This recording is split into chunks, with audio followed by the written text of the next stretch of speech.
Good evening and welcome. My name is Pamela and I am the team lead on the helpline. Pleo is very excited to be working in collaboration with Queer Connection Lanark to bring you this webinar called Call Me Who I Am, a conversation with Elizabeth and Erin. A few housekeeping items. This webinar is being recorded and will be available on the Pleo website. Please keep your microphone muted unless you are asking a question. Elizabeth and Erin encourage you to ask any questions you may have during the conversation. If you have a question, please feel free to raise your hand or you can type your question in the chat. To begin, I would like to call upon my colleague Lynn, who is a family peer supporter and one of Pleo's support group facilitators, to read the land acknowledgement and introduce one of our speakers. Well, hello. Thank you. Thank you, Pamela. So we will begin this support group by acknowledging that we are meeting on Aboriginal land that has been inhabited by Indigenous peoples from the beginning. We recognize the history, strength, and diversity of Canada's First Nations, Inuit, and Métis communities. We are committed to engaging respectfully with Indigenous children, young people, and families within and across nations in what is known as Ontario. We must also commit to recognizing and valuing the experience and wisdom of Indigenous peoples as it relates to our specific work with mental health and families. So our first presenter is Elizabeth Snyder. Came out as a lesbian 45 years ago and has lived as an out lesbian all those years, out to her family, neighbors, friends, co-workers, and bosses. Since coming out, Elizabeth has worked to bring about social change through spearheading various initiatives both in Northern BC and Eastern Ontario. She represents Queer Connection Lanark on a number of advisory groups, supporting diversity, equity, inclusion, and ensuring about the 2SL LGBTQI plus visibility. Over to you, Pamela. Thank you, Lynn. And now I would like to introduce our second speaker, Erin Lee. Erin is a member of the queer community and an active member of Queer Connection Lanark, as well as Mississippi Mills Pride. With a blended, diverse family, Erin is mom to 5, 2 of whom are also members of the queer community. Erin and her late partner, Deborah, believes in the right to be and advocates for queer rights and increased visibility of the 2SL LGBTQIA+ community. Currently, Erin is the Executive Director of Lanark County Interval Health and Community Support, Community Safety and Wellbeing Plan member, Coordinating Community member, and member of the Victimology Advisory of Algonquin College. Erin's advocacy is characterized as solution-focused, mentoring to new advocates, and inclusive to all. So before we dive into the discussion today, I invite you all to write into the chat the age of the youth or child who identifies as 2SL LGBTQ+ that you'll hear about this evening. And perhaps if you feel like sharing as well in the chat, one challenge or concern that you bring with you this evening that you would like addressed. Thank you for the warm introductions, and thank you everybody for finding time in your evening to join us. I'm Erin, and the pronouns that I use are she and her, and I am happy to be joining my friend and colleague Elizabeth this evening to share a little bit about our stories and to hear a little bit about your stories together collectively this evening. Elizabeth? All right, well, thank you for spending your valuable time with us. I have a quote that I want to share with you that gives me strength. There are times when you must speak, not because you're going to change the person, because if you don't speak, they have changed you. So that speaks to the core of who we are, and we don't want to be changed. And so find your voice. And after this, maybe you might find your voice for your child. I noticed that Erin had said her pronouns.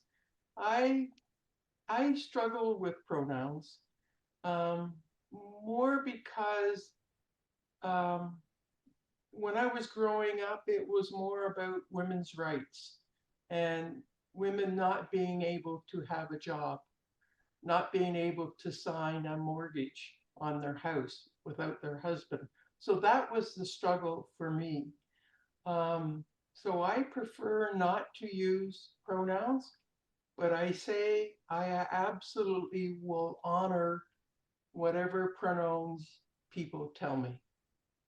So as you can see, there's a difference, and this is about respecting each other and hearing each other and hearing their journeys and who they are. And the title, which Erin came up with, is Call Me Who I Am.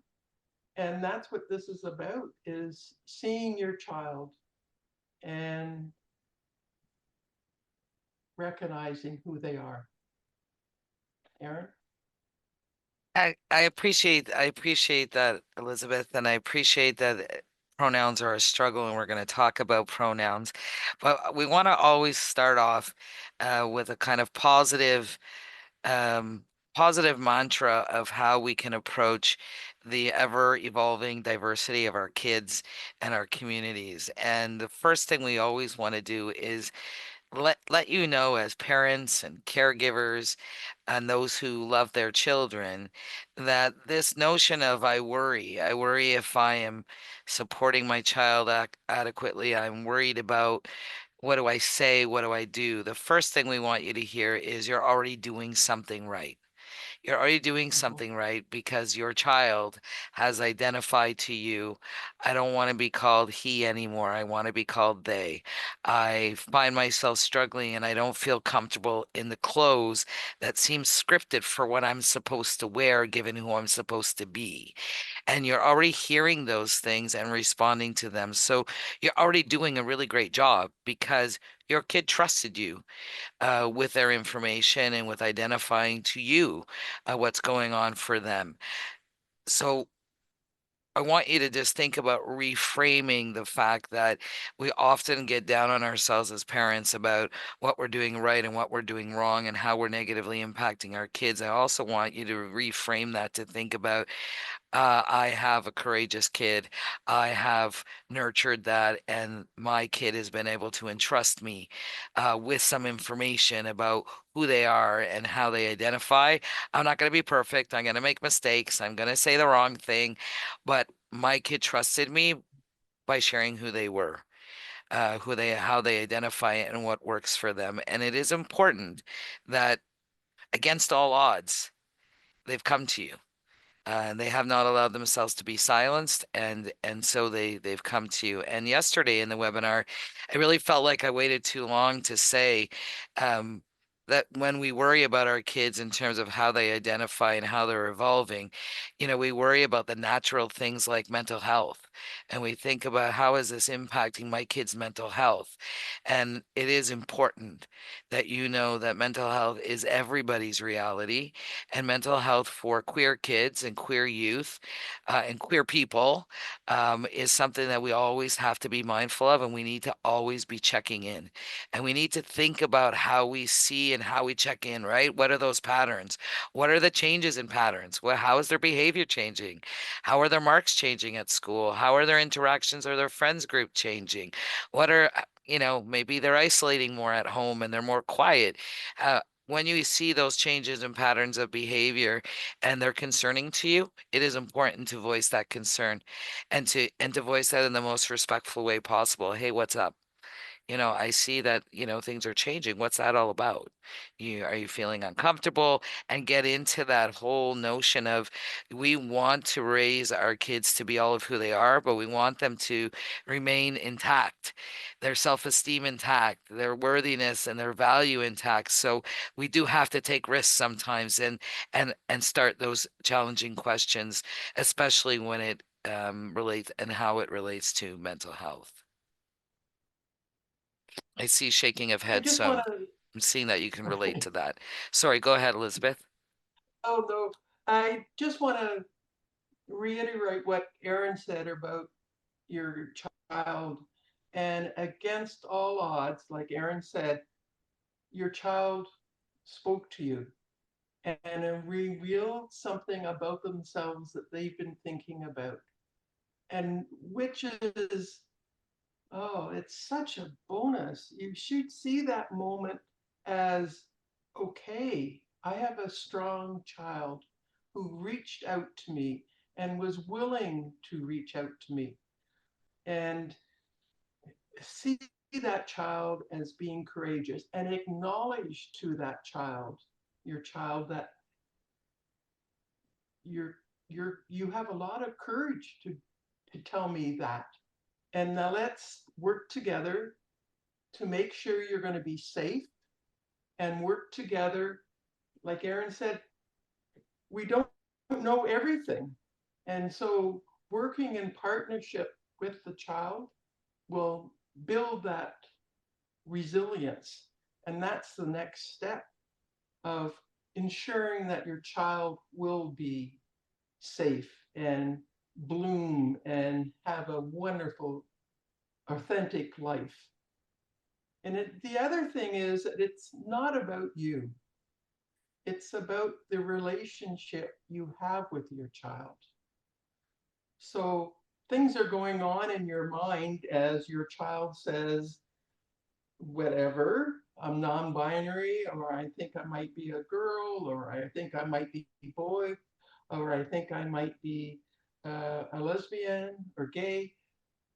Take a breath, because your child is watching. And this is the moment your child will remember how you deal with this incredible information. And be honest. I don't know the words yet, but I will learn them. And we'll do this together. I Aaron? want to acknowledge that I have one child who identifies as a lesbian. I probably knew that she was a lesbian before she knew that she was a lesbian. I didn't influence her being. I allowed her to grow and be all who she was. And then she came out as a lesbian and was embraced by her family and there were no issues. I have another child who was born a girl and at a certain age decided that they were now non-binary and would like us to use pronouns they and them. When you raise a child who was born a girl and then all of a sudden they say, I am non-binary and I now want to have you use pronouns they, them, uh, you're going to make mistakes. And so we embraced, okay, yeah, we totally get that. Can you help us understand what that means for you? Does that mean that you prefer women? Does that really, like, what does it all mean?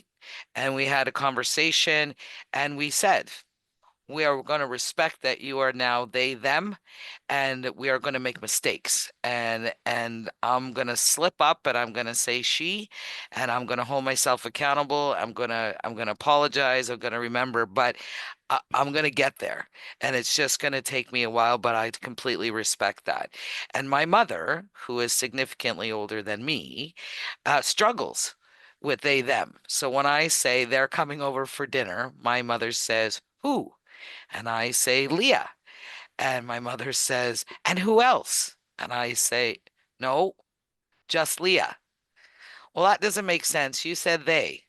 And I said, yes. And so we can't let people get caught up in the grammatical incorrectness of using they, them, and referring to one person, right? We have to help people grow through it. And we're going to laugh through it and we're going to, say this is not grade 4, Mom. We're not worried about whether grammatically it's correct. What we're worrying about is making sure that Leah feels included and respected and accepted for their chosen pronouns. And pronouns are really important, and I respect that there are lots of people who don't choose to use pronouns like Elizabeth does, but they're a fundamental way right now in the world that we live in to affirm and to Yes. respect an individual's gender identity. Right? It's about creating that space. It's affirming. It's, yeah, like I hear you and I respect who you are. It's fostering this notion of inclusivity, right? So we're not just going to, so for instance, when Leah became what we first knew as an auntie and then decided that they were now non-binary and they're they them. So then I'm like, oh, what does that mean? Are you anti or not anti? And do we need to find a new term for that? Like, is there a new term for that? And so Leah had to think that through, and Leah decided I'm still going to be anti because I want Nico and Gibson to both call me the same thing. And so we foster that inclusivity that that's cool. If that's the choice you're making, that's what we want you to do. We want it also speaks to people's mental health. When we're making efforts to use their chosen pronouns, it really does show that because misgendering negatively affects people, right? And as soon as you are misgendered, like you don't feel accepted, you don't feel heard, you don't feel seen and visible, and it affects your mental health. Or if your family member makes excuses, your family member says, "Oh yeah, yeah, yeah, they're they them today. It's a phase. They're just going through something." You automatically devalue their existence, and it negatively impacts people's mental health. We have to move but beyond assumptions, right? It used to be you see somebody in a dress and you make certain assumptions. You see somebody, wearing, I don't know, jeans and a hoodie, you make a certain assumption. We have to move beyond assumptions now. We have to ask the question. So when you meet somebody new, it's important to say, "Hi, I'm Erin. My pronouns are she, her," or if you're meeting someone, you're talking to them and you say she and they say they, then you need to say, "Oh, I'm sorry, I should have asked what your pronouns were or what chosen pronouns you have."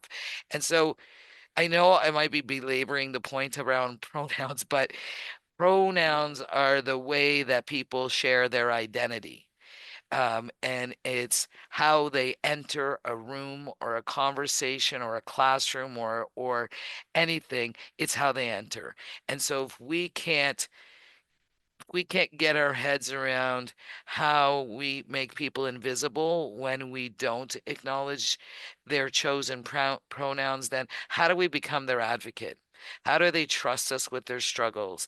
How do we become their champion at school when they have issues with bathrooms? How do we engage in that when we devalue and not use people's pronouns? It's a show of support, right? If I simply use the right pronouns or somebody misgenders one of my kids, I say, "Oh, you meant they, them. You meant them." And so I become the advocate. So you don't have to carry that load all by yourself. We can carry that load together and it can be shared, and you have a parent who's going to support you and use that language. Is that making sense? Does it resonate for people? Is it making sense?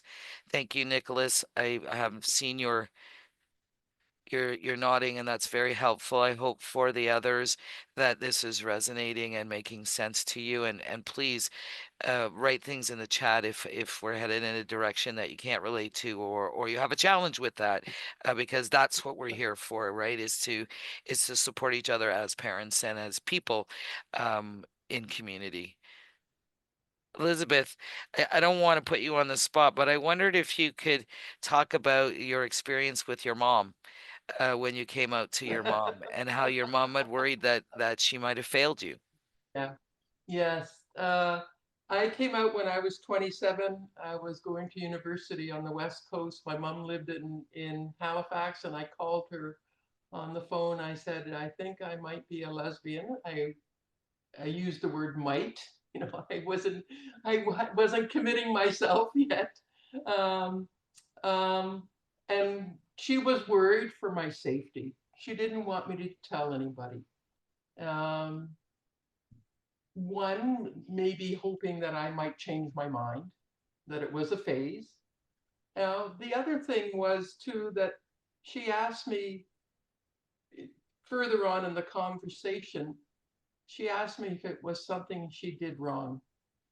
And looking back now as an adult, I really, that took a lot of guts for her to ask me that question. And at the moment, I said, "Oh, no, Mom, I came from a very loving family. Um, but that may be something that you folks may feel is that guilt. Oh, if only I had not given child a doll, or if only I had not given the truck or the gun or whatever, right? You're going to twist yourself up and tie yourself in that stress moment. You have to let it go. It's not about you, it's about your child and your relationship with your child. So, taking the time, get yourself out of the picture. At some point, you will need support just to talk about other parents about, well, what about? Well, what about? You know, and your child may not be able to answer all those questions you may have. Um, but at that moment, it's important that you take the time to see your child, and a courageous child, like I said, against all odds, all the socialization, because their socialization happens through TV, through friends. Oh, you can't be played that, or boys don't cry, or whatever. Against all socializations, your child found themselves. They knew something wasn't quite fitting, and they were trying to find the words, and they finally found the words to tell you, this is who I am. So with pronouns, practice, practice, practice, practice. And you will make mistakes. And I remember QCL did a film, and one of the interviewees so very eloquently talked about one person picking it up and in a situation, and then other people began to pick it up. So you are the role model, and you are the role model for your other children or your friends or your partner. They will get it, and your child will see that you are trying, and that's all they want to see, is that you heard them. And by you verbally saying these things, they know that you heard them. So And my coming I out want to was, talk about, go ahead, Aaron. Sorry. I just want to say my coming out was really different because I just want to mention the fact that if you look at me, you'll probably think she comes from something, but what is she? I'm a biracial woman, and my dad's Chinese and my mom's white, and it was an experiment, and this is just what I look like. And when I came out, um, all of the issues and realities around intersections were like all like around me, right? So the intersectionality of culture, of tradition, of faith, of all of those things. So the last person I wanted to come out to was my dad, because I was so afraid that I would be a disappointment to my dad. So I came out to everybody else, and shockingly, to be honest, my mom didn't manage it as well as my dad did. So when I went to my dad said, "Are you being loved? Yes. Are you loving? Yes. Are you being hurt? No. Do you think you're doing something wrong? No. Then why would I be disappointed?" I want you to be happy. I want you to be loved. I want you to love. I want you to be healthy. And I think I cried for a solid 20 minutes because all of the shit that I created that. Right? I created that. Community created that. Social media created that. Influences created that. I allowed myself to create. My dad is not going to accept me. My dad is not going to embrace me, and I'm going to be a disappointment to my dad. And my dad was the most supportive dad, and really got it.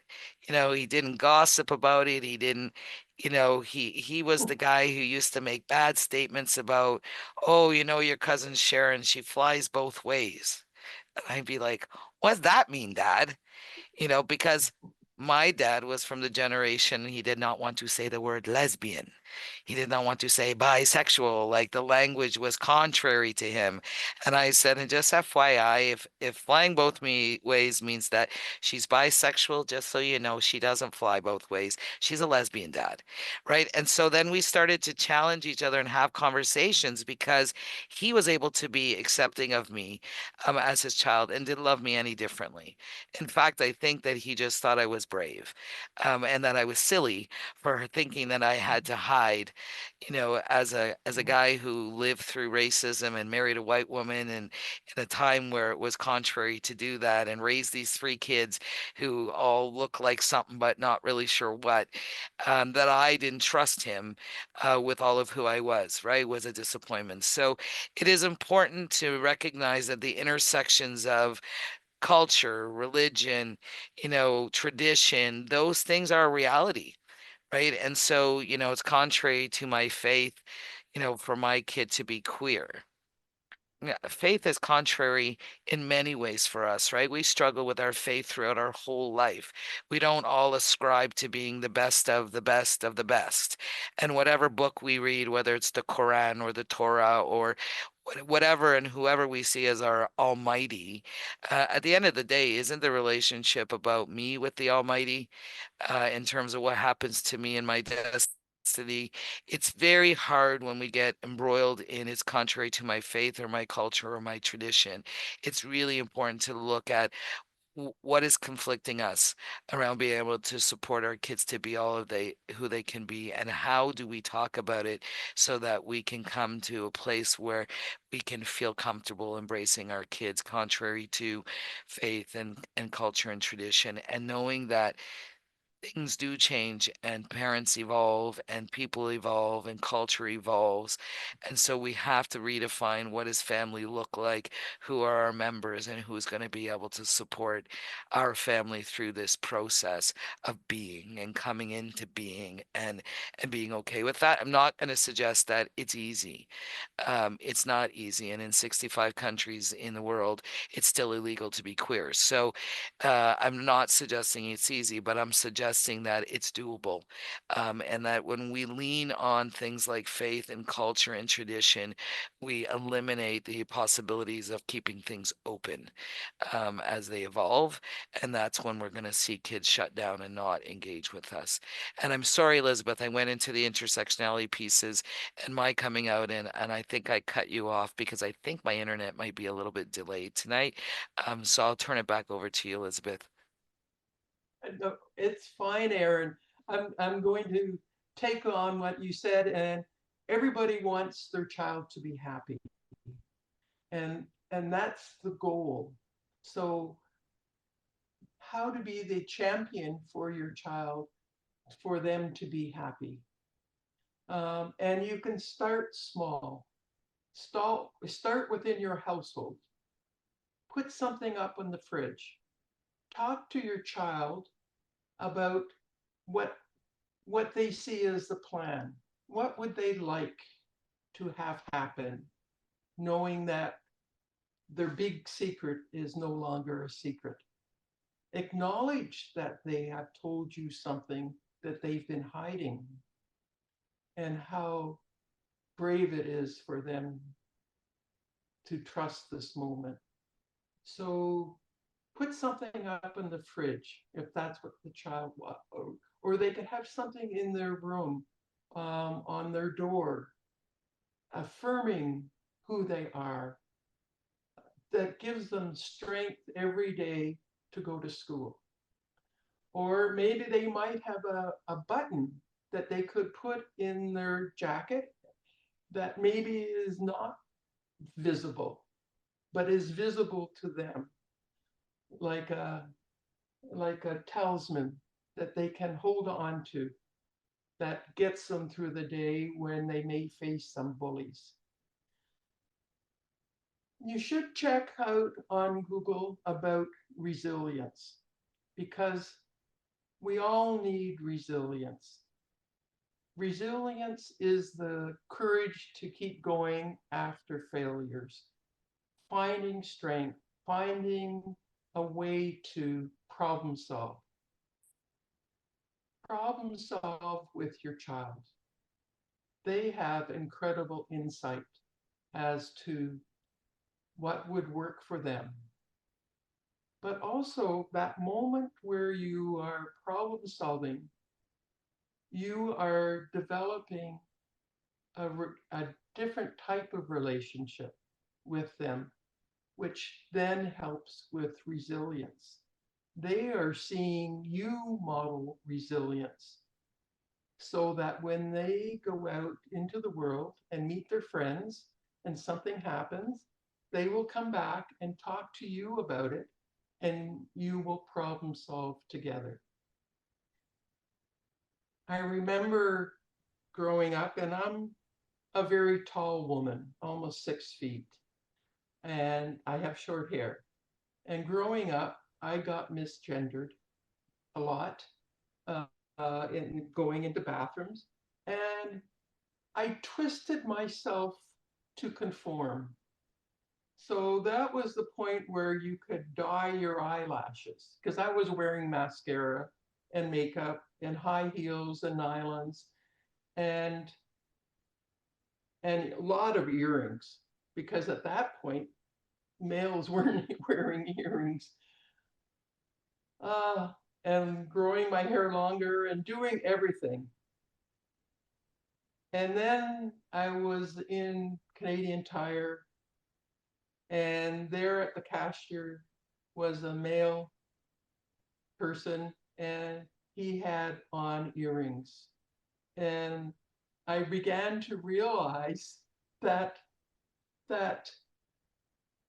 trappings were for everybody, and no longer were they going to be identifying me, helping me to identify as female. So when I began to realize that, I put on jeans, no longer wore makeup, and anyways, so Yeah, I you mean, want you want your child to be who they are, however they present. And you want them to be in an environment where that is encouraged. Because in the end, when you encourage your child, you will have a strong, happy child who will tell you things, and you need to hear things from that child.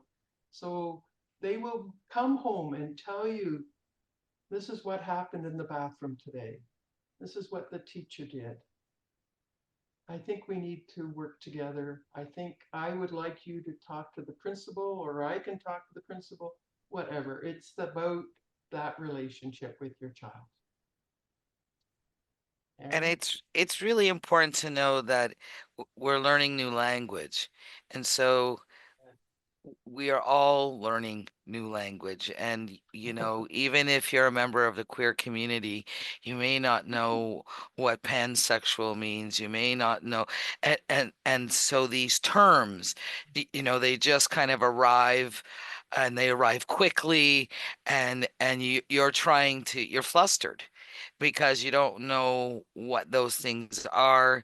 I asked my kid a question about what being a Gold Star lesbian, and I had no idea that it was offensive, that she took it in an offensive way. And a Gold Star lesbian is a lesbian who's never been with anybody except another woman.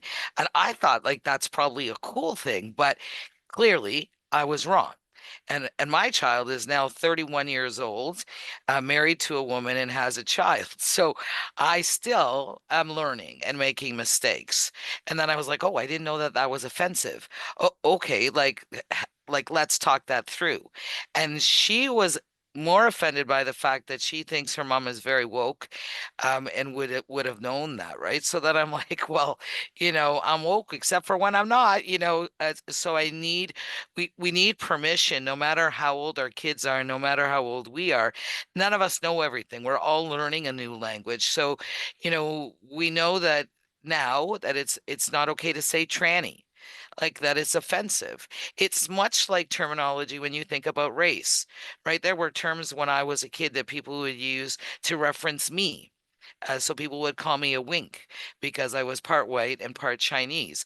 My response to that was violence, right? I would just hit them because I didn't know what else to do because I wasn't skilled yet.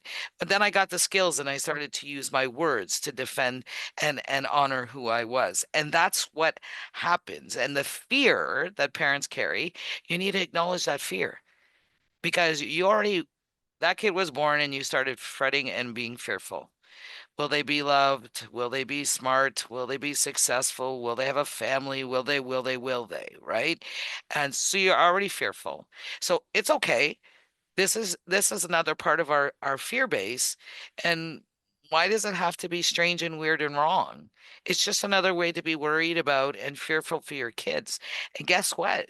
It's okay because the world is not screaming out there, hey, it's okay to be queer. Come and be queer and acknowledge that. People are not out there. Some of us are out there doing that, but not everybody is as receptive, right? So thinking about those fears that you have for your child are really, really important and need to really be validated, and to know you're not alone. To know that as a parent whose kid is questioning, that's a very healthy place to be. How do we engage in questioning conversations? Like, how do we make it okay? Just like when someone says, how come the boys play on that hockey team and the girls play on these hockey teams? I don't want to be on a team with everybody who's just either a girl or a boy. We have those conversations now, right? Because we've come a long way and we can talk about mixed teams and we can talk about all of these stereotypes about girl skills and girls' values and boys' skills and boys' values and all of that stuff. Well, why can't we do that when it comes to being gender affirming, when we're talking about preferences and love? We should be able to talk about, people being able to love each other and without threat of violence or fear, that's healthy. Not about what gender that person is in terms of you having a love feeling, and being able to respect that not everybody will respond to your love feeling the same way. That's how we become the advocate. That's how we challenge the bathroom rules. That's how we hear about misgendering and talking about those things. But thinking about self-harm, thinking about mental health, thinking about suicide, and the things you read and the things you know about, trans folks and the higher rates of suicide in transgender community. Well, that's not a lie. Uh, that is truth. But when you dig into more deeply, trend rates of suicide, you will hear the stories of trauma and hate and being disowned and being alone and all of those things. You will hear about the violence on the streets that people endure and experience. So that augments our fear, right? And then we see the graffiti about, hate speech and those things, and it augments our fear. But we need to unpack that fear and not go in already fearful, like full on feared and need to have a cape on. We need to actually be realistic in that, right? If our kids are being nurtured and are being free and being loved through the whole process, then at the end, if the goal is keep our kids worthy, make sure they know their value, make sure that they graduate high school with their self-esteem intact, then we're going to focus on those things and we're going to get through it, right? And we're going to nurture all of that. And we're going to have to pause every once in a while and pause and recognize I am not perfect. I am not the perfect parent. I am doing my best. Oh my gosh, I don't know what my best looks like anymore. It's okay. Lean into that. It's always the most uncomfortable edge that you would get to that helps you transition to do better things, right? Live on those edges a little bit. Know that you're not alone and know that there's a community of people. Reach out to people. There are queer groups and counseling supports and supports for parents and PFLAG, all kinds of stuff out there. If you need a resource or you need a support to get more information because you're really struggling and you don't know what cisgender means, and you don't want to tell anybody you don't know, you're going to look it up. You might get more confused, and then ask somebody, and look at the resource, because honestly, the spirit of being able to say the things we say to our kids, we want you to be anything you want to be. There is nothing you can't be. There's nothing you can't do. All of those messages we give when our kids are little should include and must include your identity, your course of love. All of those things must be included. Otherwise, we're just being hypocritical. We want you to be healthy. We want you to be happy, but only the way that we want you to be happy, right? Only the way that the world accepts you happy. That's not cool, right? We have to challenge ourselves in terms of those views and how we open the world to welcome and embrace our kids. Instead of, I want you to love, but just the way that I'm teaching you to love, not the way that it seems like you're loving. That's just hypocritical. It's not going to create kids that have their self-esteem intact, right? I know I go on about some things, but I do think that it is important that parents build strategies around their advocacy. If your child was being treated poorly at school because they didn't have healthy lunches, you would do something. If your kid was being bullied because they didn't have all the newest clothes for the first day of school, you would do something. So if your kid is being bullied because they identify as she and their name is Brandon and they now want to be called Brandy, then we should be able to figure out how do we advocate for that acceptance, right? And that embracing of that. We need to be our kids' best advocates because they need us in every aspect. And then parents need to be able to say, "Oh my God, this is so hard. This is so hard. Sometimes I just wish that they would just come home and be what other kids are supposed to be. Why does this happen to me?"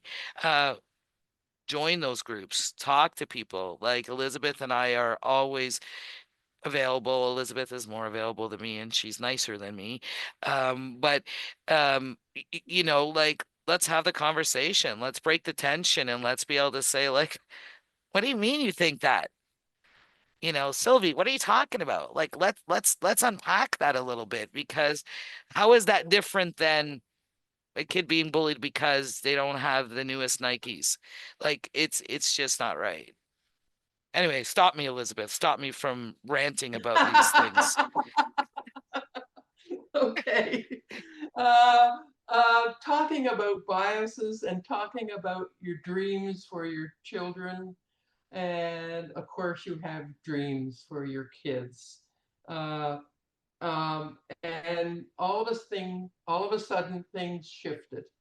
And how you pivot, and it is about pivoting, is building in your support team around you, whether it's a partner or whether it's someone, a neighbor you go out for coffee with.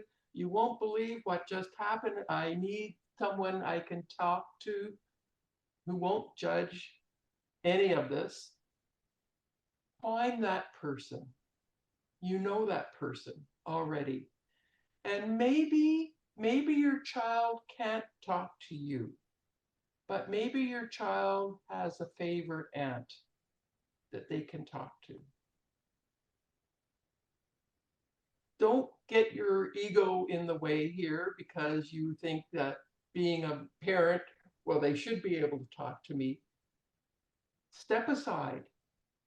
If the child said, and if you know who your child has a relationship with, who they are honest with, suggest maybe they come over and have that conversation. And you may be included, or you may not be. But at some point you will be. So make room for someone else being the key person in that relationship. Like I said, it's not about you. It's about the relationship with your child, and someone else may fill that role. It may be a coach, it may be a teacher, who knows? Or it may be the kid down the street that comes over. And you may inadvertently become the household that kids come to. Because if your child is thriving, your child will be a magnet to other kids. And your child may invite their classmate or a friend come over. Wonderful. You know where they are, and pat yourself on the back if that begins to happen, because you have done something well there. Your child has reached out and has formed a community which is about resilience. Having that support network around you when times get tough, that builds resilience. And that's what you're going to be modeling for your child. So who cares if you don't know the names? You'll learn the names. As the gay community is ever evolving. And you know what? We live in an amazing community, the queer community, because the tent is so big, and it's always adding on to it, which is wonderful. But I have no idea of the names of what people are calling themselves. But for me, I don't care. If it's important to them, they'll tell me. But I look at the quality of their soul. That's what and if they're happy, I don't care what they call themselves. If Go ahead, Aaron. I just want to say that one of the things that I want you to realize is that as parents, when there's a problem or our child is upset, what is it that we want to do? We want to fix it. That's all we want to do is fix it. And we are all fixers. And you can challenge me on that, but I'm just telling you, we're all fixers. We want to make it better. And it is the hardest thing to do is to resist the fixing Yes. because they're not broken. Right? There's nothing for you to fix. If you want to fix something, we need to fix the world outside, but Yes. they're not broken, right? So just recognize as a parent to think about your own self-care, to think about your own emotions related to who your child or your youth person is evolving into, and figure out how to be proud of that, right? Because it's not about fixing it. Right. The fixing is fix the damn bathroom policies at schools. The fixing is, the fact that we have a boys section and a girls section in a store instead of having a clothing section in a store, right? It's about fixing the outside. It's not always about fixing our kids. And actually, in fact, it's rarely about fixing our kids. So I just wanted to make sure that I looked at the clock and I'm like, it's 7:20, and I want to make sure that the parents on this call hear it loud and clear that, it's so hard because we just want to fix it and make it better. We don't want them to cry about the way that somebody treated them or talked to them. We need to empower them with, how do I speak back to that? How do I respond to that? How do I say, no, thank you? You can keep that language to yourself, or how do I clarify? I am they, them, because that is my right to choose. How do we empower our kids to also respect other kids? How do we fix the dynamic in our family when two of our kids don't understand why the other kid is now identifying differently and are struggling with you? We really can't I can't emphasize anymore how difficult it is to, as a fixer, to want to fix those things for my kids. And some things we can't fix, some things we got to go through with them. And that's the part about the resiliency, and that's the about empowerment, and that's about meeting the issues head on, right? Not burying them so they become a heavy mental health issue, but meeting those issues where those issues are. Again, right? Am I just going to say keeping our kids' self-esteem intact one more time? Because in terms of them being successful and happy adults, we want our kids to keep their self-esteem intact and to understand their worth and their value. And all of these contribute, and they will emerge stronger and they will emerge wiser. When my son was in daycare, they said that he said something about Angie and Laura being gay. And the daycare provider said, "Oh, they're happy." And then he said, "No, they're gay." And she said, "Yeah, like gay people, like when you're gay, you're very, very happy." And he was so upset because he felt she didn't understand him. And then she had to come and talk to me about my son using the word gay. And I'm like, "Oh." And I said, "Well, he knows gay people. We have like we're queer positive people." And she said, "Well, I told him gay is happy." And I said, "What did he say?" And he said, "No, Angie and Laura love each other and they're gay."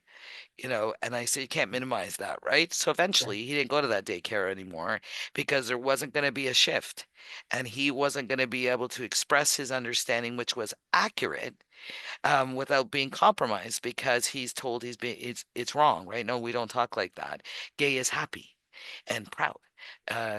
No, that's not what gay means, right? So we can't fix our kids because they're not broken. So I want parents to hear us in the sense that it's not easy. Mental health is for real. Fear is constant for parents. They learn to drive. We're fearful. We're fearful for ourselves too when they learn to drive. We have to acknowledge those things. But there are lots of things that we go through as parents. But that whole piece around resilience and empowerment, and really having heart-to-heart conversations and acknowledging the mistakes, that we make day to day, is really, really going to provide that support to your kids to be fluid, to be whomever they may need to be, and the change. Because we had a group, Elizabeth, if you remember, we had a group, and some kids came, some youth, and they identify as one name that time. And then the next time they identified in another name. And there was this Grandpa Jim. He was our colleague and our friend, and he has since passed away. And he said, "I don't know who you are. I don't know what you are. I don't know how you call yourself, but I'm just glad you're here." Right. And that was, and I think some of us were like, "Oh no, like this is going to be bad. He should be saying those things." But he was honestly, authentically himself. And all the youth accepted that because he said, "I don't care about all of those things. I'm just so happy you're here." And that's the message they kept. And that was the important piece for them. So I know we're heading into our last 5 minutes, and I know there hasn't been as much chatter in the chat as there was in our previous webinar. But where are folks at? Like, is this kind of a helpful conversation to have, or not conversation because you didn't really share too much with us, but was it helpful to have us talking casually about these things? Is it something that would be helpful to do more of? Like, what are your thoughts and feelings as you know, give gratitude that it was over in 5 minutes? Where are we at? Sylvie, thank you, Erin and Elizabeth. Lots to keep in mind as we support our 22-year-old trans son.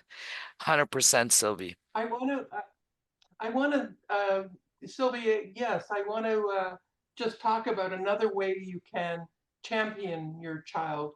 And I'll give an example. A friend, trans, has a trans daughter, and the friend was picking up the grandfather at the airport. And it's about an hour drive. And the grandfather hadn't yet met the granddaughter. And so the friend was saying to her father, "You can ask me anything you want, anything, but don't ask your granddaughter." And so they spent an hour in the car talking, and he was free to ask any questions.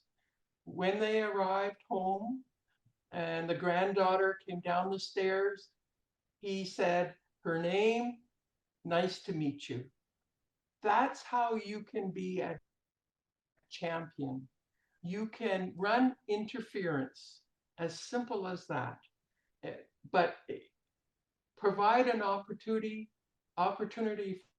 for people to ask the questions, but have an invisible boundary around your child to protect them. Erin and I are perfect examples of coming through the system. We are so healthy. We are so proud. We are living our best lives because we found ourselves and we spoke about ourselves and we are true to ourselves. So that's what you want for your child. You want your child to be happy. I just want to reflect on the comments in the chat. Sylvie, I Sure. think that, working with the transgender community is super important. And I also want to say that there is a parents support group that Elizabeth and another woman we know in Elmont, Ontario, created a kind of a support network for parents of transgender kids in our local community. It's happening, like when I say it's happening, gatherings and supporting parents of transgender kids is happening all over the place, and it's really, really important. And if you live in Ottawa, for sure, there's lots of supports going on, and Family Services à la Famille Ottawa has a trans inclusive group and stuff. So it's really, really important to be connected in community. And also, Nicholas, I just want to say, like, I really appreciate you outing yourself in terms of your own identity. And I 100% agree with you that we have to help others, develop their skills, because I think that that's the biggest piece, right? If we don't talk to our kids about and acknowledge different identities and different relationships that exist, then we're not giving them a fair shake at what we know is happening in the world. And so, as young as they are, we need to be talking about, well, Joyce and Jackie got married, and that was, when my kids were little, we called it a webbing. Because there wasn't a name, so we called it a webbing, so that they were coming together in this web. And so many years later, when my partner and I had a webbing, my kids kind of laughed because all of them were like, "Why are we doing this? We've been living this for years." And I said, "It's really important to create these memories as a family, and it's like having a webbing." But they're all like adult people, and they get that. But it was funny to be able to refer back to that language that we knew when my kids were little. So I'm really grateful for the opportunity to be on this kind of forum with folks, and to be starting to have these conversations more and more, and we'd be happy to figure out how to continue that in some way, shape, or form as things move forward. So thank you both for that. And I very quickly want to echo exactly what Erin said. This is such an affirming moment for myself, but also for everybody else. We are seen, and visibility is, we want all to be seen. So creating that moment with your family, your child wants to be seen, you see them, you hear them, and you work together. So thank you for taking your time to be here. And thank you, Elizabeth and Erin, for taking the time to be with us this evening. to have this really very important conversation. And thank you all for joining us. I hope you found the conversation helpful and insightful. You will be receiving an email in a few short days with a survey. I do encourage you to please take the time to fill it out. Your feedback is important to us. So thank you, everyone, and good night. Good Thank night. you. Thank you for coming.